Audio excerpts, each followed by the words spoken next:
Hey beauty people, in this video I am going to show you how you can open your laptop RAM. So this is my HP laptop and this is HP EliteBook G series, and now I am going to how you can open the laptop RAM.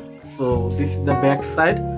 Now I already open all of this screw and open the back side. So you have to this screwdriver to open all of the screw. So after that you can see this is the RAM and this is the ROM, means this is SSD. It is 120 GB SSD, and this is the battery fan. So I have two RAM slots.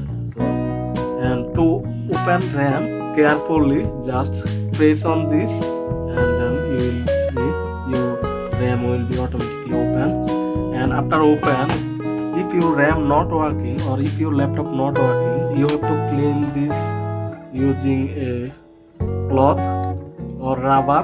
So after clean, then again put this RAM.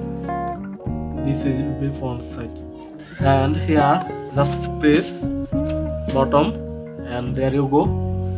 Now set your back side and then try to open your laptop. So I am going to try to open my laptop. Let's plug in the power cable and then just click on power button, and then you will see this will be open. So this is a very older version laptop, that's why it take more time. You can see it's open, and there you go. That's how you can open your laptop. If you see this error, that means your laptop battery is damaged. If you see this message, don't be worried, just click on it, then it will be automatically open again. So thanks for watching, see you in the next video.